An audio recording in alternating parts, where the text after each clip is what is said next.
Magandang araw sa inyong lahat. Ngayon, meron akong tatalakayin sa inyo, isa itong mahalagang paksa sa panunuring pampanitikan. At ito ang mga kritikong dayuhan sa panitikang banyaga. Meron tayong apat na mga kritikong dayuhan at ito ay sina Aristotle, Plato, Socrates at T.S. Eliot. Una nating tatalakayin ay si Aristotle. Si Aristotle ay isa sa pinakamahalagang pilosopong kanluranin sa kasaysayan. Isang estudyante ni Plato. Tinuruan ni Aristotle si Alexander the Great.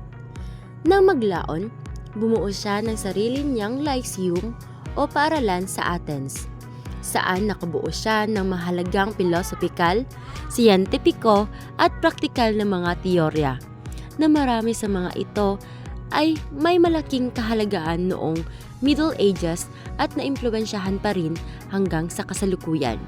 Sa Poetics, nakapaloob ang panunuring papanitikan ni Aristotle. Tatlong mahalagang kontribusyon sa Poetic. Una, ito ang nagpasimuno ng panunuring pampanitikan.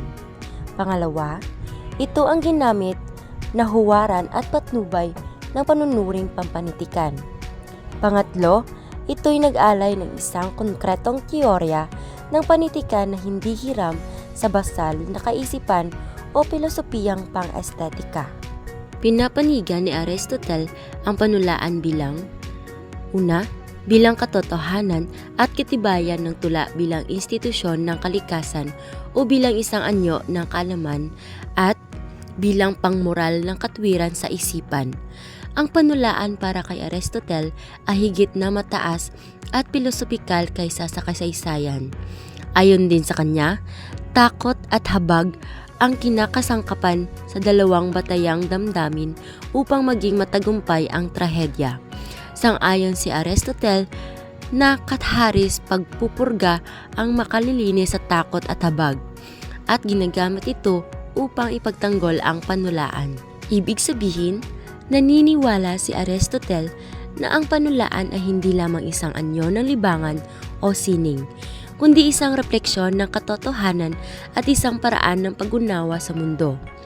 Ang mga tula ay naglalaman ng mga katotohanan tungkol sa kalikasan ng tao, sa kanyang mga emosyon, at sa kanyang pakikipag-ugnayan sa kanyang kapaligiran. Ito ay isang anyo ng kalaman na nagbibigay ng pananaw sa kalikasan ng tao at ng mundo. Mga gawa ni Aristotle, Poetics at Nicomachean Ethics. Ngayon, nadako naman tayo kay Plato. Si Plato ay isinilang noong 428 BCE sa Athens, Greece. Siya ay isang pilosopong Griego at estudyante ni Socrates. Naging guro naman siya ni Aristotle. Itinuturing siyang isa sa pinakamahalagang pilosopong Griego.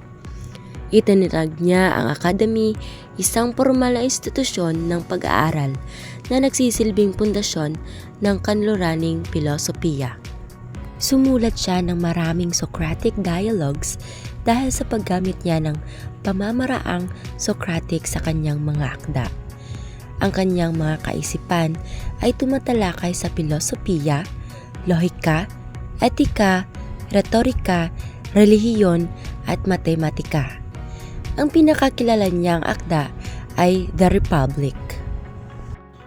Ang tatlong kontribusyon ni Plato sa panunuring pampanitikan. Una, ang anyo at suliranin ng sining. Pangalawa, ang inspirasyon ng makata. At ang pangatlo, ang panulaan bilang tagapagturo ng kabutihan at katotohanan. Ang sistema ni Plato ay isang malawak na pilosopiya na may etikal na pundasyon ng mga ideyang eternal o permanenteng kumakatawan sa daigdig. Itinatag niya ang akademya sa Athens bilang institusyon para sa paggamit ng sistematikong pilosopikal at siyentipikong pananaliksik. Ang kanyang tanging pinag-aalinlanganan ay ang bisang pamoral sa sining. Hindi tulad ni Aristotle, naniniwala si Plato na ang tula ay isang simpleng paggagad ng konkretong kalikasan.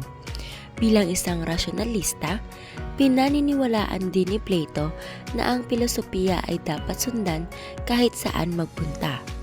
Dahil dito, ang pinakamahalagang nangyari sa buhay ni Plato ay ang interbensyon sa politikang Siracusan.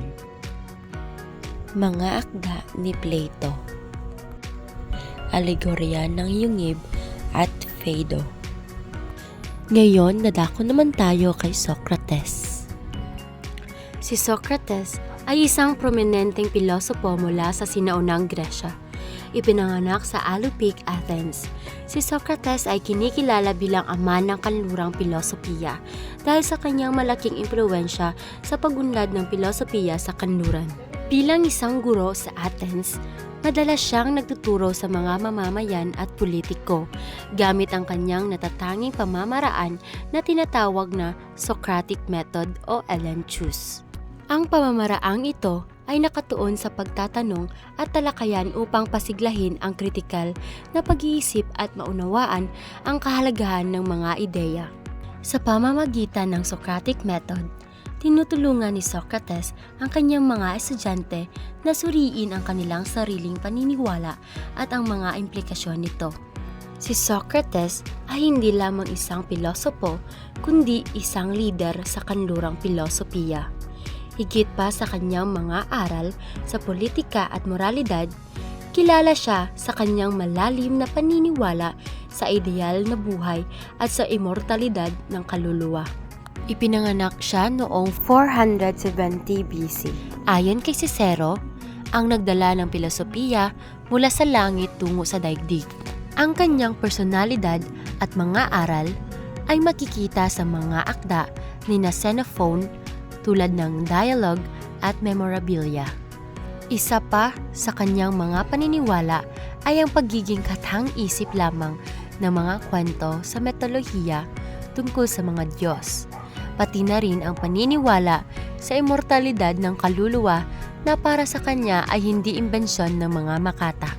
Ngayon, dadako naman tayo kay T.S. Eliot.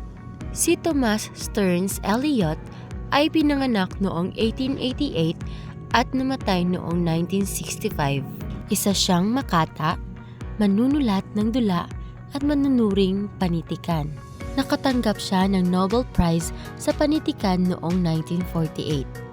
Ipinanganak siya sa Estados Unidos at naging mamamayang Britaniko noong 1927.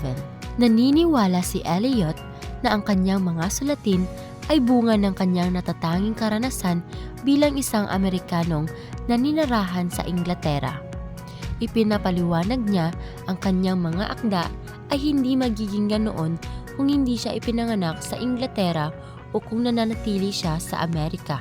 Ang kanyang pananaw ay isang pagsasama-sama ng iba't ibang karanasan na nagresulta sa isang natatanging estilo ng pagsulat.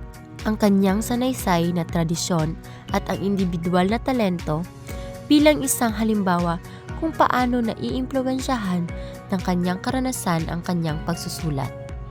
Para kay Eliot, ang tula ay hindi lamang dapat magpakita ng damdamin, kundi dapat ding magtaglay ng matinding sining sa paraan ng pagsusulat. Mga akda ni Eliot. The Love Song of J. Alfred Prufrock, The Wasteland at Four Quartets. At sila ang mga kritikong dayuhan sa panitikang banyaga. Maraming salamat sa pakikinig.